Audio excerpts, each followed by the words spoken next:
On my graduation day I smiled through the applause, but deep inside I knew the ones who mocked me were now clapping the Loudest, and that's when I learned success changes nothing. Only people's masks do. I'm writing this at 3:47 a.m. cause I can't sleep. Again, my wife Sarah is next to me, trusting me completely even in her dreams.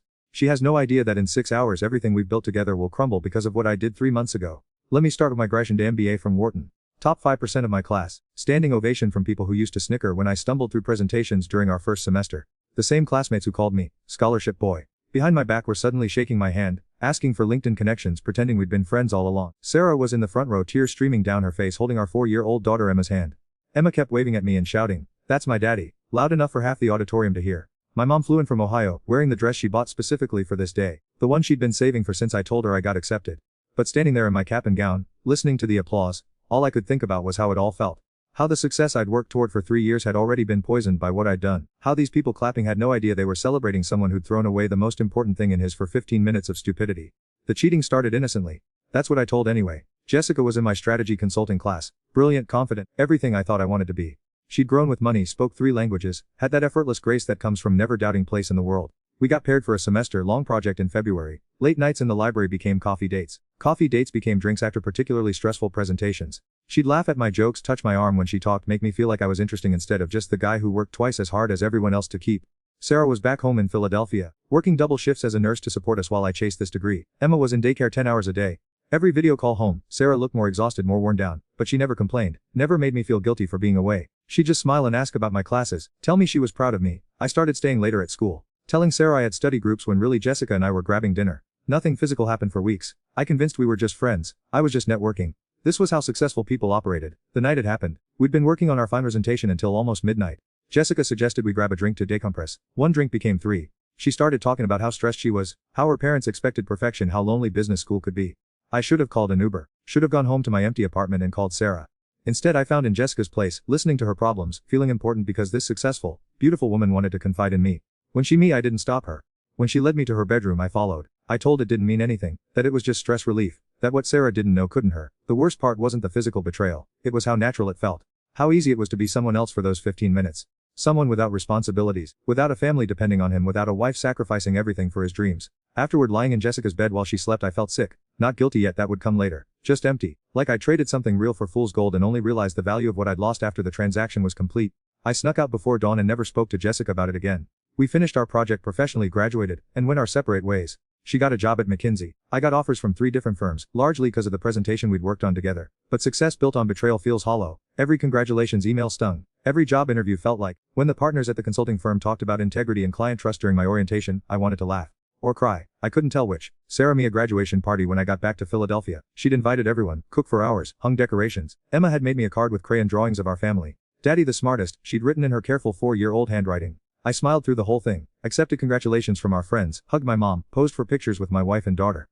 But inside, I felt like a stranger watching someone else's. Everything felt contaminated by my secret. The job was everything I dreamed of. Great salary, respected firm, challenging work. Sarah quit her hospital job and started working part-time at a local clinic. We bought a house in the suburb. Emma started preschool at a school with a playground that made her squeal with delight. From the outside we looked perfect. The American dream realized through hard work and sacrifice. Inside I was drowning. I into work, staying late, traveling for clients, anything to avoid being present in the I'd poisoned. Sarah noticed but attributed it to adjustment stress. She'd make my favorite dinner, suggest we take walks, plan date nights. I'd participate but feel like I was acting in a play I'd forgotten the lines to. The worst moments were when talk about how proud she was of me. How our sacrifices had paid off.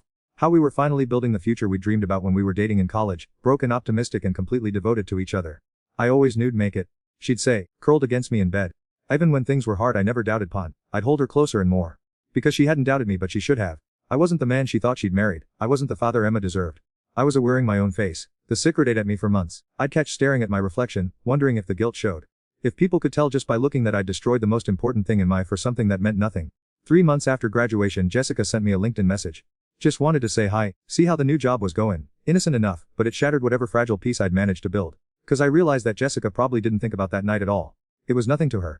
A stress relief session with a classmate she'd never see again. But for me, it had become the defining moment of my adult. That split everything into before and after. That's when I knew I had to tell Sarah. Not because I wanted forgiveness or absolution. But because living the lie had become impossible. Every from my daughter felt like theft. Every, I love, from my wife felt like. Tomorrow morning I'm gonna sit Sarah down and tell her everything. I'm gonna watch our marriage end and know that I caused it. I'm gonna explain to our 4-year-old daughter why daddy won't be living with us anymore, and see confusion replace the trust in her eyes.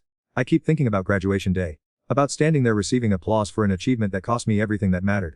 About how the people who mocked me were clapping loudest, not because they'd learned to respect me, but because success makes people pretend they were always on side. But success changes nothing about who really are. It just gives a better mask to hide behind. I didn't sleep at all. By 6 a.m. I was sitting at our kitchen table, staring at the coffee mug Emma made me in art class. World's best daddy, painted in wobbly letters. In 3 hours I wouldn't deserve that title anymore. Sarah came downstairs at 7, already dressed for her shift at the clinic. She the top of my head like she had every morning for 8 years. Her lips felt like fire against my skull. Early, she said, pouring herself coffee. Everything okay? We need to talk tonight, after Emma goes to bed. Something in my voice made her pause. She studied my face in that way she had, like she was reading a patient's chart. Eyes at work, I've been so stressed lately, I wanted to leave. One more day of her thinking we were okay. But I couldn't, it's not work. She nodded slowly, that nurse's instinct telling her something was seriously wrong. Okay, I'll be home by 6. After she left, Emma bounced into the kitchen in her pajamas, asking for pancakes. I made them into Mickey Mouse shapes like always, watched her giggle as syrup dripped down her chin. Memorized every detail because I knew our morning routine was ending. Daddy, look sad, she said, reaching across the table to pat my hand with her sticky fingers. Just tired, sweetheart. Maybe should take a nap. That's what tell me when I'm cranky. If only it were that simple. The day dragged like I couldn't concentrate on anything at work. My assistant asked if I was feeling sick. A client called to discuss strategy and I gave him generic responses that probably made no sense. Every minute felt like countdown to detonation. At 60:15 Sarah's car pulled into our driveway. I watched through the window as she sat there for a moment, probably preparing herself for whatever was coming. She'd already figured out it was bad. Sarah was too smart not to read the signs I'd been dropping for months. Dinner was quiet. Emma chattered about her day at press school, but Sarah and I barely spoke. We went through the motions of bath time, Storytime, tucking Emma into bed. Our last night as a family, and we were all pretending everything was normal.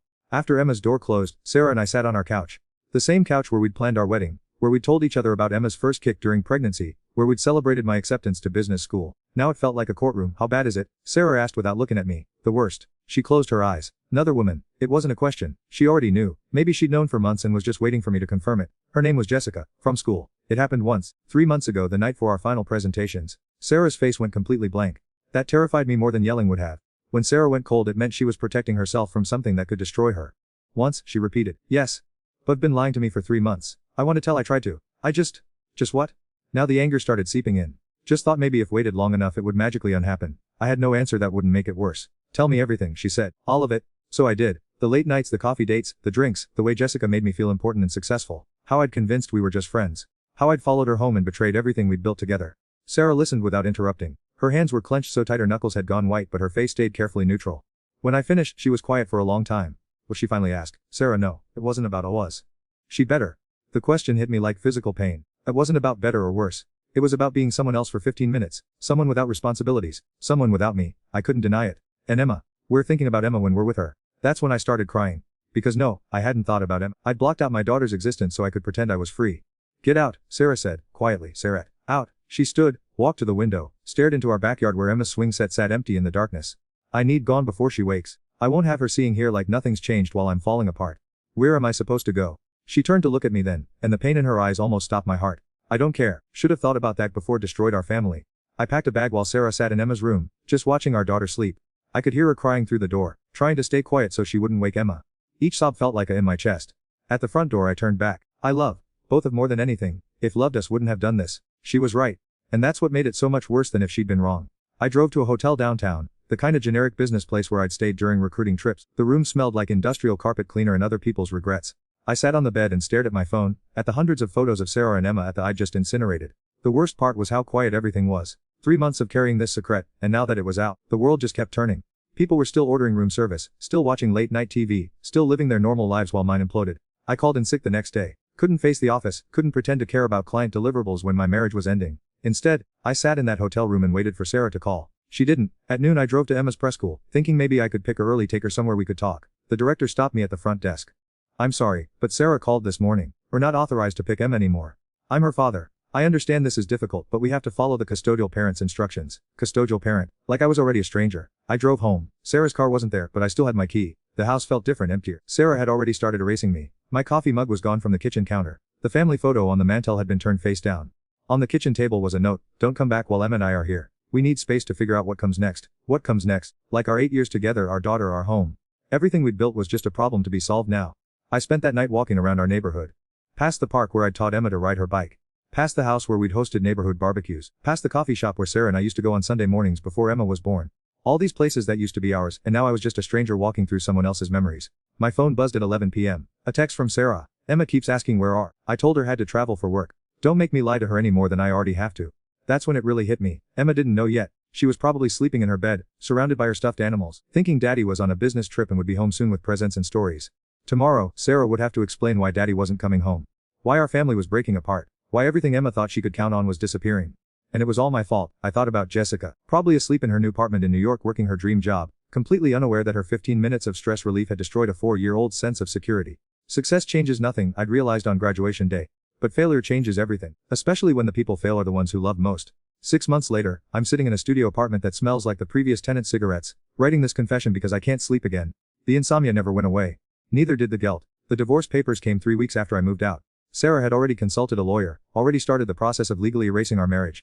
8 years reduced to asset division and custody arrangements. She kept the house. I kept the debt from business school. The custody hearing was the worst day of my. Worse than the confession, worse than moving out, worse than any of it. I had to sit in a courtroom while lawyers discussed my daughter like she was a piece of property to be divided. Weekend visitation, alternating holidays. The judge decided. Emma would live with weekend dad, the Disney dad, the guilty parent who overcompensates with toys and treats. The first weekend Emma came to my apartment, she cried for 2 hours. She didn't understand why Daddy lived in a place with no backyard, no swing set, no room for all her stuffed animals. When are we going home? She kept asking. I had to explain that this was my home now. That Mommy and Daddy wouldn't be living together anymore, but we both still loved her very much. She was 5 years old. She shouldn't have needed to understand words like divorce, custody, and separate homes.